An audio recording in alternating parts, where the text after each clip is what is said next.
개그우먼 박지선이 자택에서 모친과 숨진 채 발견됐다고 합니다.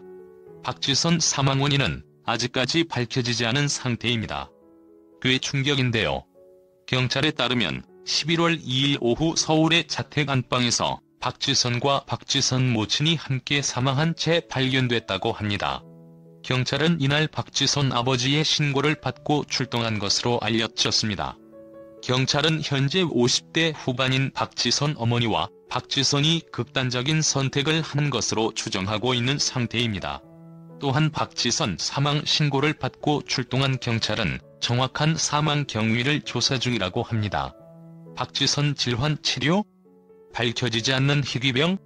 치료 전념 중 사고. 참고로 박지선 사망 이유 중 가장 근접한 것은 평소 앓던 질환인 햇빛 알레르기를 치료 중이었으며, 박지선 질환 때문에 어머니가 치료 매진하기 위해 서울에서 함께 지낸 것으로 전해졌습니다. 뿐만 아니라 박지선은 햇빛 알레르기 질환 외에도 지루성 피부염을 앓아온 것으로 알려졌습니다. 박지선 유서는 발견되지 않았지만 어머니가 써놓은 메모장 유서는 발견되었다고 합니다. 명확하게 박지선 사망 이유를 밝혀냈으면 하는 바람입니다. 이후 가족은 국가수 부검을 결정한 상태입니다. 1984년 11월 3일 생인 개그맨 박지선 나이는 올해 36세입니다. 박지선은 고려대학교 교육학과 졸업한 후 2007년 KBS 21기 공채 코미디언으로 데뷔해 활동했습니다. 이후 박지선은 개그 콘서트, 요리요리 스케치북, 하이킥 짧은 다리의 역습 등에 출연했습니다. 또한 박지선은 사물의 재발견, 송은이 김숙이 영화보장 등에 출연했으며 2011년 제18회 대한민국 연예예술상 희극인상과 2012년 SBS 연예대상 러브 FM 부문 라디오 DJ상을 수상하기도 했습니다. 박지선은 한때 박성광을 좋아한다고 공개적으로 고백해 화제가 된 적도 있지만 인연은 이어지지 않았습니다. 박지선은 올해 초까지 고양이를 부탁해 시즌4 진행을 맡아왔습니다. 또한 박지선은 지난 7월 진행된 배우 심은경 주연작 블루아워의 라이브 컨퍼런스에 MC로 참석해 진행 실력을 뽐내기도 했습니다. 뿐만 아니라 박지선은 같은 달에 레드벨벳의 단독 리얼리티 레벨업 아슬한 프로젝트 MC로도 참여하기도 했습니다. 또한 코로나 여파가 박지선 활동에 영향을 준 것도 아니었습니다. 박지선이 마땅한 방송 활동을 하지 않고 있긴 했지만 행사 등 외부 활동은 많이 했기 때문입니다. 그러나 박지선의 극단적 선택은 여전히 미스터리입니다.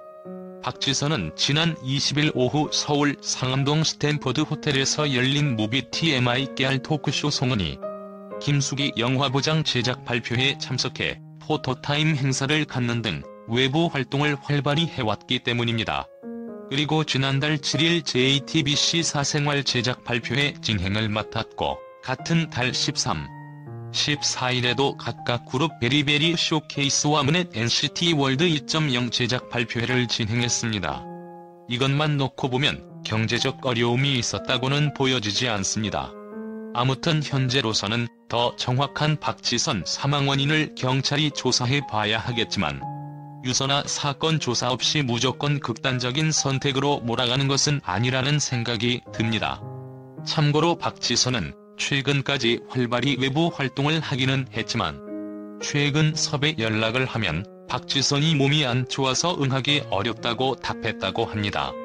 이쯤 되면 박지선 선택이 무엇인지 약간 추측이 가긴 하지만 너무나도 갑작스럽게 젊은 나이에 박지선이 이렇게 세상을 떠나다니 정말 마음이 아프고 안타깝네요.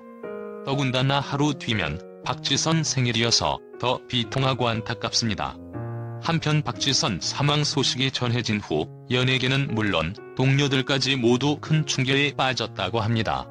특히 안영민은 생방송 도중 박지선 소식에 오열해 생방송이 중단되었다고 하네요. 하지만 그 누구보다 더 큰 충격은 박지선 아버지와 박지선 가족들이 아닐까 싶어요. 경찰이 꼭 명확하게 박지선 어머니와 박지선 사망 원인을 밝혀주었으면 합니다. 박지선이 부디 좋은 곳으로 가길며 삼가 고인의 명복을 빕니다.